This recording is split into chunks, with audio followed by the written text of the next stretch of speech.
27.5 calls in advance and calls in arrears.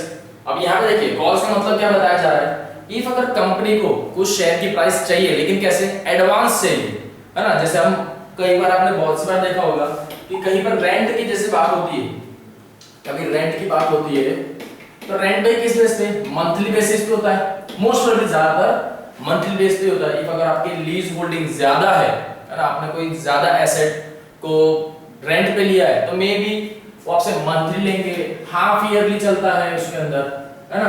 Half yearly, either we can say quarterly और yearly. But इसके साथ साथ में क्या होता है, एक एडवांस अमाउंट वो लेके रखते हैं हमेशा। कोई भी जो रेंटर है जो आपको प्रोवाइड कर रहा है कोई भी आपकी एसेट, उसकी एसेट आपको एज रेंट वो कर दे रहा है तो वो एडवांस मनी लेता ही है। क्लियर। अब इसके अंदर सपोज जैसे कोई मंथली है, यहाँ पे कोई क्या है, कोई एक हाउस है, एडवांस मनी उसका as a month per month अगर रेंट देखा जाए तो रेंट है ₹5000 रुपीज एज ए क्या है रेंट। बट यहां पर जो ओनर है वो क्या कर रहा है, एडवांस में पैसा मंगा रहा है। किस तरीके से कि भाई, और भी कैसे ऐसे डिपॉजिट जो बोलते हैं ना लोग, डिपॉजिट, करेक्ट भाई। डिपॉजिट है आपको अराउंड 20,000 डिपॉजिट भरना होगा, जो मतलब क्या होगा, रिफंडेबल अमाउंट है। नेट मंथली रेट है 5,000 रुपए एंड 5,000 रुपीज आपको कब देना होगा, मंथ के स्टार्ट होने से पहले, है ना। Before starting of the month, correct. Her month की स्टार्टिंग में आपको क्या चाहिए, पहले उसे पैसा चाहिए। दैट मींस यहां पर इस पर्टिकुलर सेंटेंस में जो ओनर वो क्या बोल रहा है कि भाई मुझे एडवांस पैसा चाहिए। कैसा चाहिए, एडवांस, करेक्ट। यही चीज देखो यहां पर आपको क्या बताई गई है इसके अंदर। जब कंपनी अगर आपसे जो शेयर की प्राइस है ना, 10 रुपए की शेयर की प्राइस है तो 2 रुपए, 2 रुपए, 4 और 2 रुपए, है ना। सॉरी,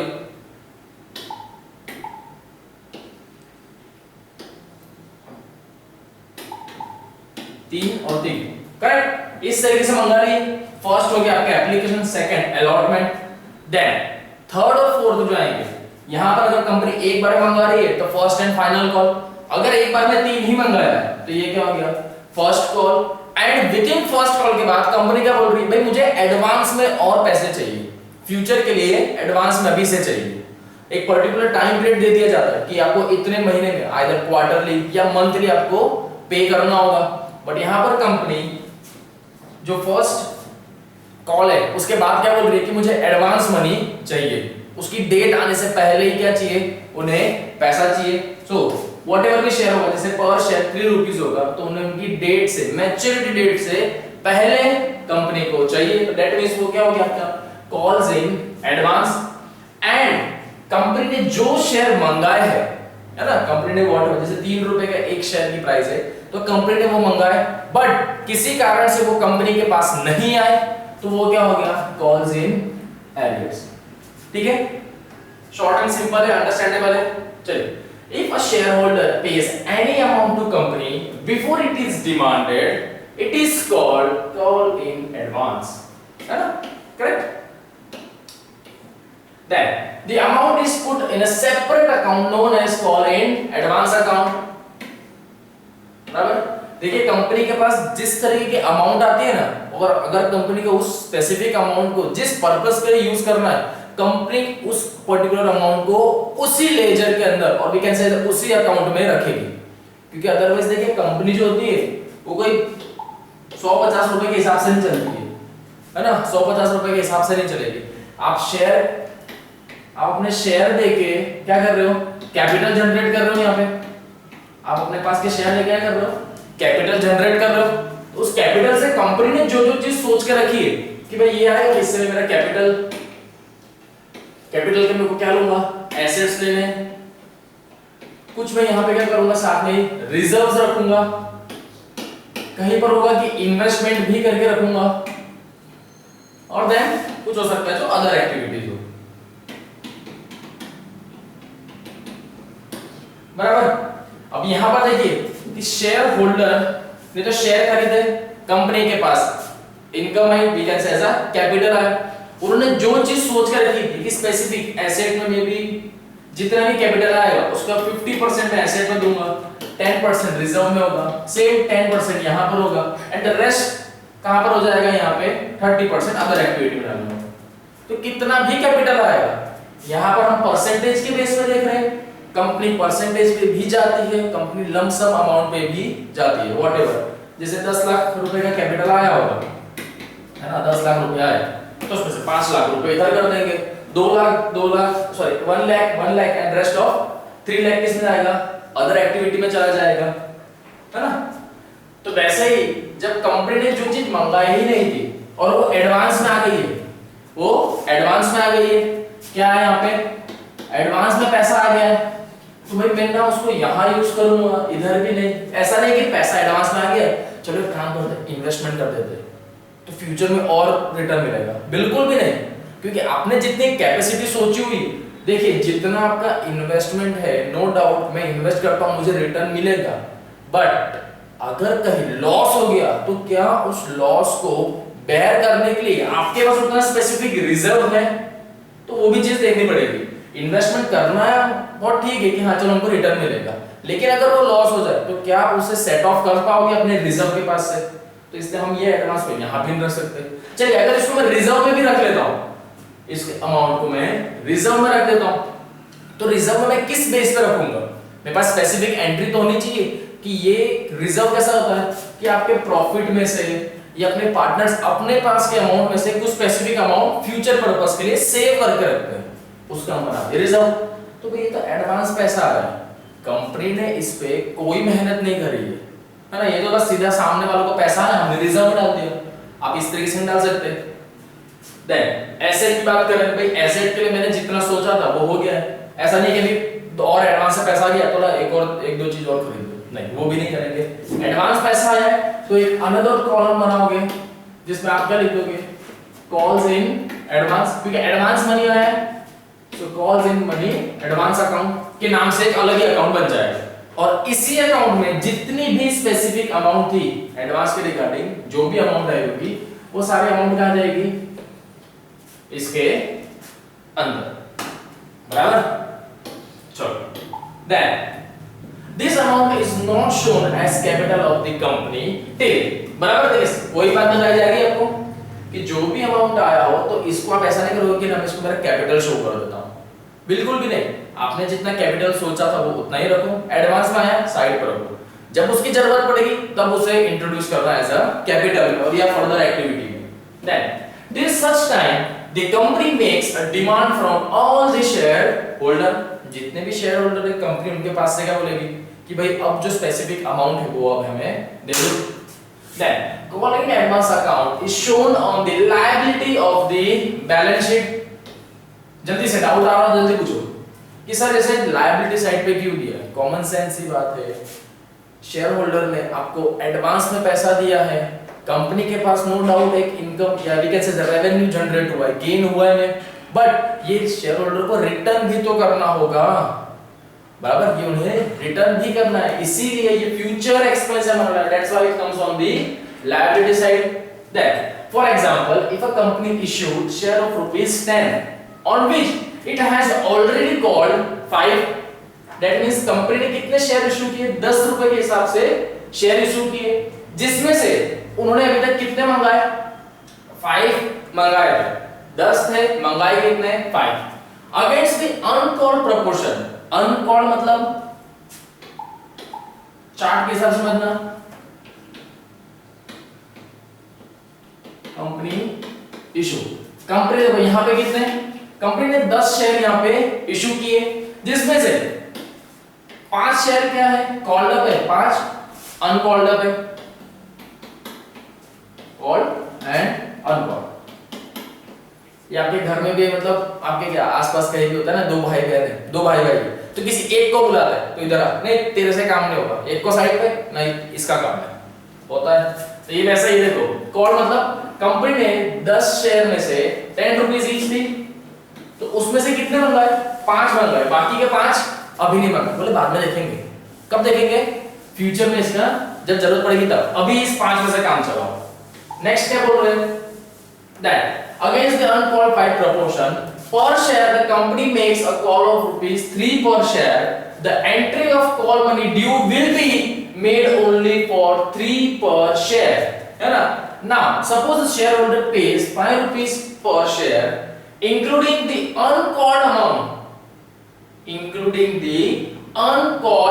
amount, बराबर. यहाँ पे कंपनी कितने मंगा है, बोला हमको 5 पैसा मंगा है, उसमें 5 पैसे भी कंपनी कितना मंगाने का सोच रही है, कंपनी के पास कितने आए 3 रुपीस पर शेयर, बाकी के जो है 2 रुपीस वो तो नहीं मंगाया baby. Then where you have sorry uncalled money amounts 2 rupees per share along with the call money, it means he has paid 2 rupees per share in advance. correct. यहां पे क्या बताया जा रहा है कि कंपनी ने कितने शेयर मंगाए 5, बाकी के 5 क्या बोले अभी इसकी जरूरत नहीं है. एक्चुअली कंपनी के पास जब यहां पर क्या बोल रहे हैं कि कंपनी के पास 5 रुपीस पर शेयर अमाउंट पहुंच चुका है. जब स्टार्टिंग में देख रहे 3 रुपीस पर शेयर था, दैट मींस जो 2 रुपए पर शेयर था वो कंपनी के पास इन एडवांस में ही जा चुका है. Correct. So which will be credited to calls in advance account. calls in advance account इसमें क्या होगा, क्रेडिट किया जाएगा. then the company is required to pay interest on this amount is 6% till the date of its appropriate. इसे टिक करके रखना और we can say as a important point है. कंपनी को देखिए एडवांस में अगर पेमेंट मिल रहा है तो सीधी सी बात है आपने अपनी जरूरत से पहले है तो कंपनी उसे कहीं इन्वेस्ट भी कर सकती है, ये डिपेंड करेगा, है ना. ये तो हमारा प्रोपोर्शन था कि कुछ कंपनी ऐसा करती है, कुछ कंपनी ऐसा है कि इन्वेस्ट भी करती है. अगर वो कहीं पर इन्वेस्ट कर रही है या वी कैन से उन्हें एडवांस पैसा मिला है तो जिस दिन से उनको वो पैसा मिला है तब से लेके जब वो रिटर्न करेंगे तब तक की अमाउंट कितनी 6% इंटरेस्ट के साथ उन्हें क्या होगा, रिटर्न करना होगा. करेक्ट. चलिए स्पेसिफिक इसकी जर्नल एंट्री किस तरीके से होगी वो देख लो. So following journal entry is made for calls in advance की एंट्री क्या होगी, bank to calls in advance. सीधी सी बात है आपके पास पैसा आया है. Then a portion of calls in advance account से in the final call. Now किसकी बात की जा रही है, फाइनल कॉल मंगाया जा रहा है. So calls in advance account debit to share final call. यहां पर देखिए ये एंट्री क्यों आई, किसी कंपनी का देखिए 10 होंगे, इसमें से 2 रुपए 2 3 सॉरी इसको 3 ले लेता हूं, इसको 2 ले लेता हूं. बराबर. आपका एप्लीकेशन का हो गया, अलॉटमेंट का हो गया, फर्स्ट कॉल, है ना, फर्स्ट कॉल. बट यहां पर क्या हो गया, फर्स्ट कॉल के साथ में ही सेकंड कॉल भी दे दिया. दैट मींस आना कितना था 3, दे कितना दिया 5, मींस 2 रुपीस पर शेयर. जब हमको एक मंथ के हिसाब से अगर सोचो, ये 1 मंथ का गैप है सबके बीच में, 1 मंथ का गैप है, 1 महीने के बाद ये, दूसरे महीने बाद तीसरे, फिर चौथे, लेकिन थर्ड मंथ में ही सेकंड मंथ का भी आपको पैसा आ गया है. कैसा आया भाई, ये एडवांस है. तो सीधी सी बात है यहां पर आपके पास पैसा एडवांस में आया है. करेक्ट. चलो 2 रुपए की जगह अगर 1 रुपए एडवांस में और दे दिया, दैट मींस कितना हो गया 4 रुपए.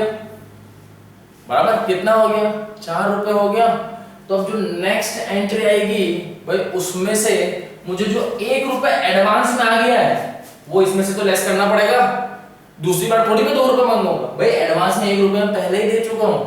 ये जैसे आप लोग कोई सामान लेने जाते हो या आपने कहीं पर देखा हो कि किसी को पेमेंट करना हो तो आप एडिशनल अमाउंट करके दे देते हो, ये ले भाई. बाद में वो ये नहीं बोले कि अरे भाई वो उस महीने तूने इतना ही बोला था, तो बोले भाई मैं तो एडवांस में दे चुका हूं वही चीज, अब रिमेनिंग जितनी अमाउंट है वो नेक्स्ट मंथ में पे करूंगा. करेक्ट. सेम वैसे ही होता है. तो यहां पर भी वैसे भाई अब इसमें से सेट ऑफ करो तो वही एंट्री है. Now calls in advance account to share final account, calls in advance amount adjusted. भाई 2 था उसमें से 1 इसको दे दिया, थर्ड मंथ में पे कर चुका हूं, दैट मींस गया कितना 4. अब कितना बचा 1, तो वो यहां पे एडजस्टमेंट. बराबर. अब आपने एडवांस में दिया है पैसा तो 6% इंटरेस्ट के साथ रिटर्न मिलेगा. So interest on calls in advance account to bank account company देगी उन सभी शेयर होल्डरों को जिन्होंने एडवांस में आपको पे किया था, है ना। देखिए बहुत इजी है, अंडरस्टैंडेबल है। शेयर्स और अकाउंट की रिगार्डिंग जितनी भी चीजें हम हमें रेगुलर लाइफ में भी करते आ रहे हैं, बस फर्क है कि यहाँ मेन डिफरेंस क्या है कि जो वे ऑफ एक्सप्लेनेशन है और अंडरस्टैंडिंग लेवल थोड़ा सा फिर हट के आता है। बाकी सेम ये सारी चीज आपने कहीं ना कहीं देख चुके हो। चलिए now illustration number 7, India Software Limited offered 50,000 shares of ₹10 each to the public payable as ₹2 on application and ₹3 on allotment and ₹2 on first call and the balance as and when required. Correct? Company ने क्या बोला कि 50,000 के share है, ₹10 का एक share, ऐसे company ने पब्लिकली इशू कर दिया, मतलब कोई भी ले सकता है, जिसमें से पहले फर्स्ट टाइम कंपनी कितना मंगा रही है, ₹2 पर शेयर मंगा रही है, तीसरी बार सेकंड टाइम में ₹3 मंगा रही है पर शेयर पे, थर्ड टाइम पे सिर्फ ₹2 मंगाया जा रही है, और बाकी की जितनी अमाउंट है, बाकी की मतलब कितने हो गए 2 + 2 4 + 3, दैट मींस टोटल कितना ₹7 पर शेयर उन्होंने अभी तक मंगाया है। रिमेनिंग बैलेंस की बात की जाए तो भाई 10 में से 7 गया, दैट मींस कितना हो गया ₹3 पर शेयर, वो क्या करेगी एक ही बार में मंगा लिया जाएगा।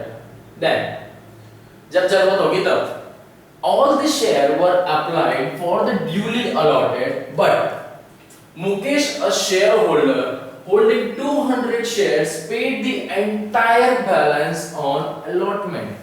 यहाँ पे देखिए मुकेश नाम का पर्सन है जिसने क्या किया है, जिसके पास 200 शेयर है, कितने 200 शेयर्स है, उसने क्या किया कि भाई जितनी भी एंटायर अमाउंट, मतलब कितनी हुई यही वाली 3 और ये, वो किस दिन दे दी थी भाई, जिस दिन अलॉटमेंट की एंट्री हुई थी ना, मैंने तो उसी दिन पूरे कर दिए थे। मुकेश नाम का कोई पर्सन है जिसने शेयर होल्डर है, डिपेंड करता है कि आप कितने शेयर लेते हो, जैसे मेरे पास किसी कंपनी के 10 शेयर है, 1000 शेयर है, वैसे ही मुकेश नाम का पर्सन है, इसके पास 200 शेयर है इंडिया सॉफ्टवेयर लिमिटेड का, बराबर। तो भाई उन्होंने पैसे कब दे दिए, अलॉटमेंट के टाइम पे ही दे चुके हैं, बराबर। एडवांस दे दिया उन्होंने, जबकि मांगा कब था, सेकंड शेयर हो गया था, उसके बाद फर्स्ट कॉल के बाद बोला था कि रिमेनिंग अमाउंट इन फ्यूचर में ले लेंगे। लेकिन मुकेश भाई जो है उन्होंने बताया कि भाई मैं तो ऑलरेडी अलॉटमेंट के टाइम पे ही दे चुका हूं, 200 शेयर के ऊपर मैंने पूरी अमाउंट हो चुकी है।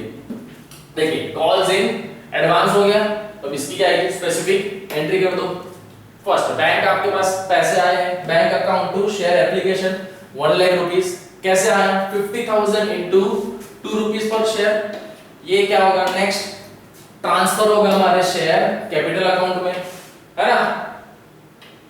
चलो then share application account 1 lakh to share capital account 1 lakh.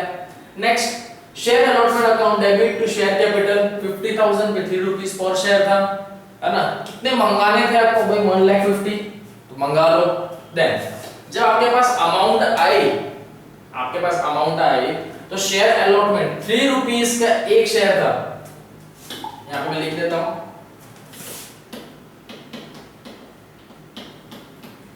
₹3 का एक शेयर था, ऐसे 50,000 शेयर थे, करेक्ट। तो अमाउंट कितनी हो गई 1,50,000। बट यहां पर एक और बताया था कि मुकेश नाम का जो पर्सन है उसने बाकी की जो अमाउंट थी वो कब दे दी थी, अलॉटमेंट के टाइम पे ही दे दी। बाकी कितनी थी भाई आपकी उस वक्त, बाकी की जो अमाउंट थी वो कितनी थी, है ना। देखो बाकी की जो अमाउंट थी वो कितने में दे दी थी उन्होंने, ₹2 फर्स्ट कॉल पे ही दे दी, कितनी 200 शेयर के ऊपर, बराबर। दैट मींस ₹3 तो उनके अंदर इंक्लूड हो ही गया। मुकेश भाई ने जो शेयर दिए हैं, कितने मुकेश भाई ने, चलिए यहां पर देखो,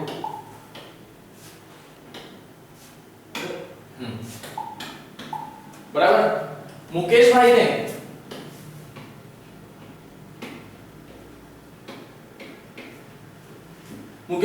तो इसके अंदर टोटल कितने थे, ₹10 का एक शेयर है, बराबर समझना। ₹2 माइनस कर दो, क्या कहां दे दिए, एप्लीकेशन के टाइम पे दे दिए, कितने बचे 8। देन ₹3 अलॉटमेंट पे भी दिए होंगे मुकेश भाई ने। चलो तो ₹3 माइनस कर दो, रिमेनिंग कितना बचा 5। यही चीज आपको क्वेश्चन में बताई गई है कि बाकी की भी जो अमाउंट थी उनके पास कितने शेयर थे भाई, 200 शेयर थे, तो उन्होंने रिमेनिंग अमाउंट भी जितनी थी वो ₹200 शेयर के अकॉर्डिंग पूरी पे कर दी है। तो 200 into 5, 200 into 5 वो पे कर चुके हैं ना, बराबर। सो कितना आ गया 1000 रुपीस। ऑल ओवर कंपनी के पास कितना पैसा आ गया है, जल्दी से कंपनी के पास कितना पैसा आ गया है, दोनों का टोटल करो 1,51,000 कंपनी के पास इनकम जनरेट हुई है। यहां पर एक चीज ध्यान देना कि अगर आपके पास अलॉटमेंट में पैसा ज्यादा आ गया है, दैट मींस जब आप फर्स्ट कॉल और लास्ट कॉल आप जब मंगाओगे तब वहां पर कितना ₹200 के शेयर, 200 शेयर कम के ऊपर आपको अमाउंट मिलेगी, फुल अमाउंट पे नहीं जाएगा, इतना ध्यान रखना। देन फर्स्ट कॉल आपने मंगाया था ₹2 पर शेयर के अकॉर्डिंग, फर्स्ट कॉल कितने 50,000 पे, ये आप मंगा रहे हो, रिटर्न में कितना आएगा वो देखो, है ना। बैंक अकाउंट किस तरीके से आएगा कि भाई ऑलरेडी 50,000 शेयर थे, मुकेश भाई ने तो पूरा क्लियर कर दिया, जो उनको यहां पर देना थी अमाउंट वो भी उन्होंने उसी वक्त दे दी। दैट मींस -200 शेयर, ये 200 शेयर कौन से जिसके ऊपर टोटली पूरा पे कर चुके हैं। तो रिमेनिंग अमाउंट कितनी बच गई भाई, तो भाई बच गई 49,800। अब भाई ये अमाउंट है जिसके ऊपर पैसा नहीं मिला है ना, ये वो अमाउंट है जिसके ऊपर पैसा नहीं मिला है। तो बस इसके ऊपर आपको क्या करनी है, स्पेसिफिक इसकी एंट्री देनी होगी।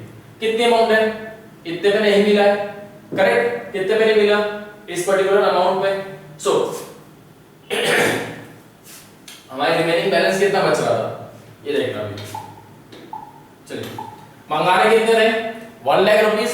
सो to share first call 1 lakh rupees, correct, कितने मंगाने थे 1 लाख रुपीस मंगाने थे। 200 शेयर ऑलरेडी इंक्लूड है ना, देखिए 200 के जो शेयर है वो ऑलरेडी इंक्लूड हो चुके हैं, इसी 50,000 में ऑलरेडी वो ऐड है, बराबर। फर्स्ट कॉल पे कितना मंगा रहे हैं ₹2 के हिसाब से इनटू 2, तो कॉल्स इन एडवांस ऑलरेडी कितना है 400 रुपीस तो पहले से ही है। दैट मींस तो बैंक में कितना पैसा जाएगा भाई, 1 लाख में से 400 माइनस करो, रिमेनिंग अमाउंट देखो आपकी कहां चली जाएगी, बैंक अकाउंट में 99,600। कॉल्स इन एडवांस आपके पास ₹4 ऑलरेडी पड़े हुए, कब, जो भाई मुकेश भाई ने अलॉटमेंट के टाइम पे आपको दे दिए थे, बराबर। मुकेश भाई ने जो अलॉटमेंट के टाइम पे दिए थे वही अमाउंट आपके पास है। दोनों जगह पे बताना पड़ेगा कि भाई कहां पर आपको पैसा एडवांस मिला है, कहां पर डिडक्ट करोगे। सपोज अगर यहां पर भी आप 1 लाख अमाउंट ले लेते, दैट मींस आपके पास पैसा तो उतना ही आता, बट आपके जो लेजर है इसके अंदर क्या हो जाता कि जितने आपने शेयर इशू किए उससे ज्यादा अमाउंट के शेयर आपके पास आ गए हैं, और ये कंपनी पे लायबिलिटी क्रिएट करेगा। रीजन, क्योंकि भाई ये समझो 50,000 का शेयर है, 10 रुपीज ईच करता हूं तो 5 लाख रुपए हो गए, बराबर। अब इसी के ऊपर मैंने 200 शेयर एक्स्ट्रा किए, ये तो मेरे पास एक्चुअल अमाउंट है ना, एक्चुअल अमाउंट ये मेरे पास है, या तो वी कैन से कंपनी के पास। यहां पर लेकिन क्या हो गया, गलती से अगर 50,000 का ये बोल दिया और इसमें ये तो गिर ही देगा, साथ ही साथ अगर ये अमाउंट को भी गिन लोगे, है ना 1000, तो दैट मींस क्या हो गया, कंपनी के पास कितना 5,01,000 रुपए है, तो कंपनी को ही तो नुकसान है भाई, मेरे पास तो पैसे इतने ही हैं। ये बहुत सी बार ऐसा होता है ना, अरे देख तेरे पास ही पैसे पड़े हुए, तो सामने वाला साबित कैसे करेगा, क्योंकि ये चीज की एंट्री आप अपनी बुक्स में लिखे हो, ये चीज आपने अपनी बुक्स में लिखी हुई है, जो जर्नल एंट्री में आपने लिखा है। अगर आप वहां पर उसको प्रॉपर डिडक्ट नहीं करते हो तो आपकी कुछ इस तरीके से अमाउंट आएगी, जबकि पास एक्चुअल अमाउंट ये होनी चाहिए, और ये कंपनी के लिए लायबिलिटी क्रिएट करेगा। रीजन, क्योंकि भाई शेयर होल्डर को मुझे इतनी अमाउंट पे इंटरेस्ट देना पड़ेगा। रीजन, क्योंकि मेरे बुक के अंदर यही अमाउंट लिखी है, तो इसी बेस पे इंटरेस्ट देना पड़ेगा। जब भाई 1000 रुपए है ही नहीं तो दू किस बेस पे, बट अपने बुक में लिखा है तो आपको उतने पे ही पास ऑन करना पड़ेगा, अदरवाइज आपका टैली ही नहीं होगी, एंट्री कोई भी बैलेंस शीट टैली नहीं हो पाएगी। करेक्ट। इसीलिए जितनी आप अमाउंट एडवांस में ले रहे हो तो बाद में जब मिलने वाली उसमें से माइनस करो। बराबर। आपने भी कहीं ना कहीं पे अमाउंट ऐसे देखी होगी, कोई आप जैसे डाउन पेमेंट पे जाते हो है ना, कोई चीज आप ले लेते हो, लोन पे ले लेते हो, भाई लोन के टाइम पे आपको क्या बताया जाता है, सपोज कोई 10,000 का कोई प्रोडक्ट है ना, 10,000 का प्रोडक्ट है, भाई मैं 5 महीने तक इसका किस्त भरूंगा। कितने टाइम? 5 महीने तक। चलिए ठीक है, 5 महीने तक भरते रहोगे। इसकी first instalment, second, third, fourth and fifth, 5 महीने 0% इंटरेस्ट है। कैसा है? 0% इंटरेस्ट है। तो भाई हर महीने कितना भरना पड़ेगा? 2,000 रुपए।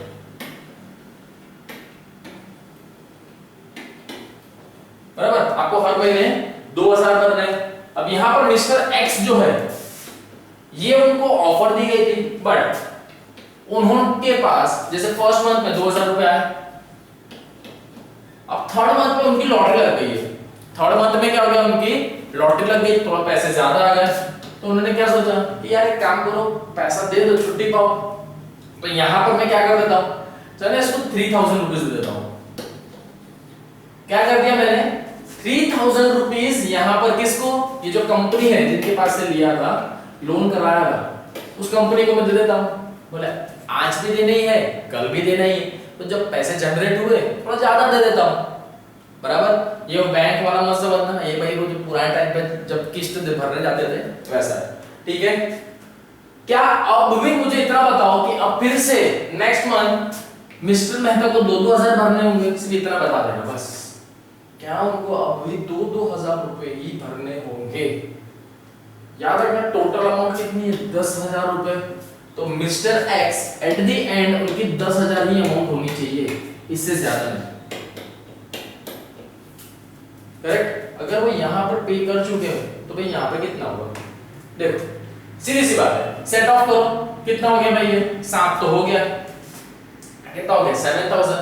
तो मे बी अगर उनको यहां पर 10,000 अमाउंट करनी है, किसको, मिस्टर एक्स को, तो भाई अगले मंथ आप कितनी भी अमाउंट भरो। चलो अगले मंथ ऐसा हो गया तो वापस 1,000 रुपए भर दो और फिर 2,000, है ना, हो गया सेट ऑफ 10,000।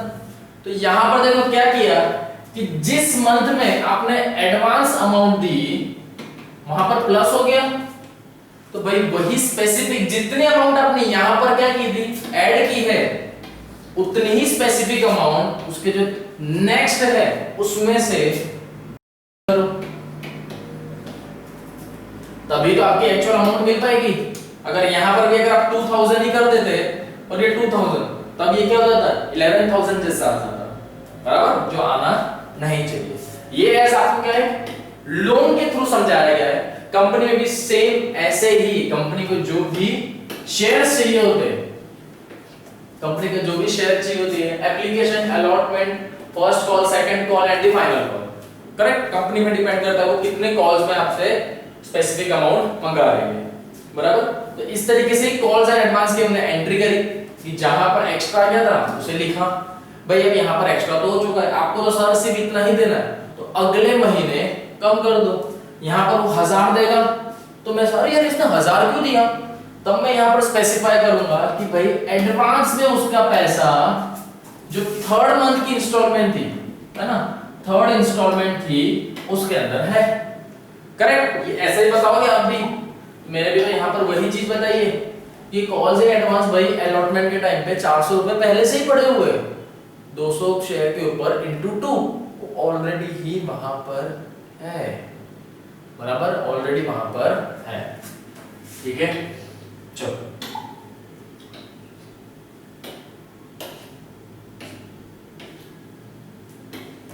करेक्ट, समझ में आया। नेक्स्ट आ जाते हैं हमारे कॉल्स इन एरियर्स पे।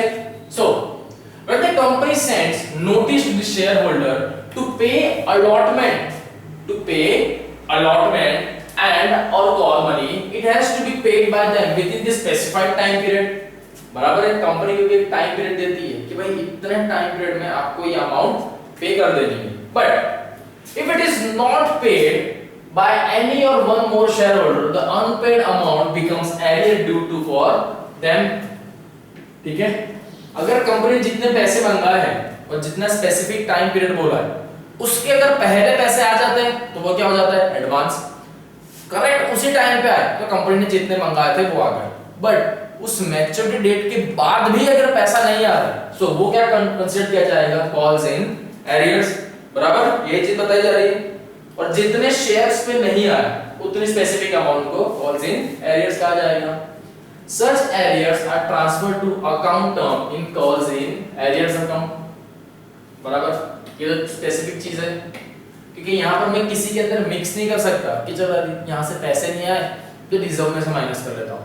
अरे अभी नहीं आए, हमेशा थोड़ी आएंगे, स्पेसिफिक टाइम के लिए नहीं आए। अगर आप उसको भी रिजर्व में से सेट ऑफ कर दोगे तो आपको ध्यान कैसे रहेगा कि मुझे इनसे पैसे लेने हैं, तो इसलिए उसको अलग रखो ताकि पता चले कि हाँ भाई मुझे इसके पास से स्पेसिफिक अमाउंट लेनी होगी, है ना।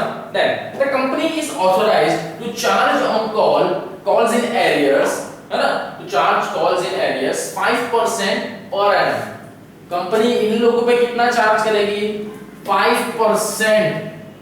किस पे, जिनके पास से मंगाए थे और उन्होंने नहीं दिए, यहां पर कंपनी चार्ज कर रही है भाई तो 5% अब ज्यादा मुझे अमाउंट देगा, क्योंकि जब मैंने मंगाया तूने दिया नहीं तो 5% ज्यादा करके तुझे देने होंगे।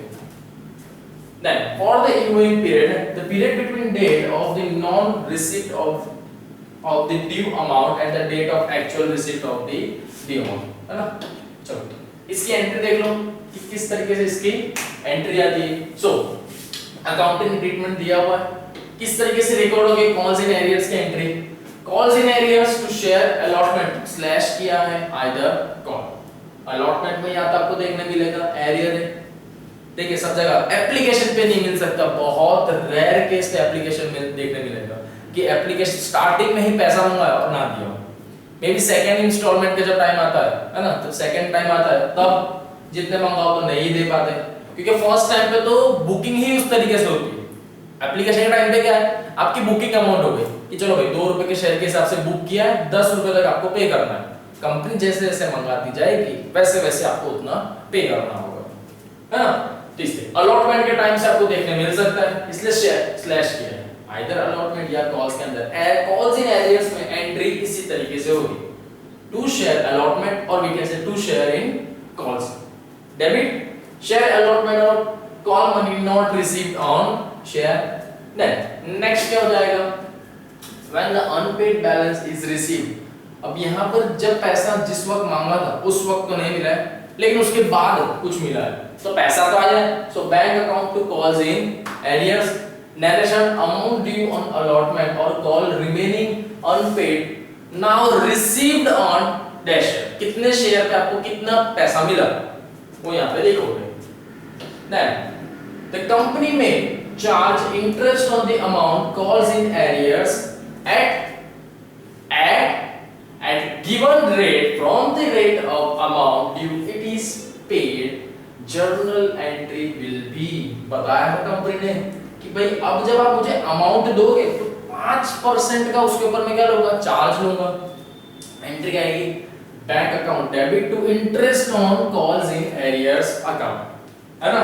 ये बताना जरूरी है कि भाई बैंक में पैसा तो आ रहा है, लेकिन किस लिए, जो कॉल्स इन एरियर्स थे वो तो आ गए, फिर क्यों कि भाई इन्होंने लेट दिया है ना, जब मांगा था तब तो दिया नहीं, तो 5% इंटरेस्ट के साथ मैं क्या लूंगा, वो पैसा लूंगा। सो ये वो पैसा है ना, ये वो पैसा है जो ब्याज समय देना पड़ रहा है, करेक्ट। चलो नेक्स्ट आ जाओ हमारे इलस्ट्रेशन पे।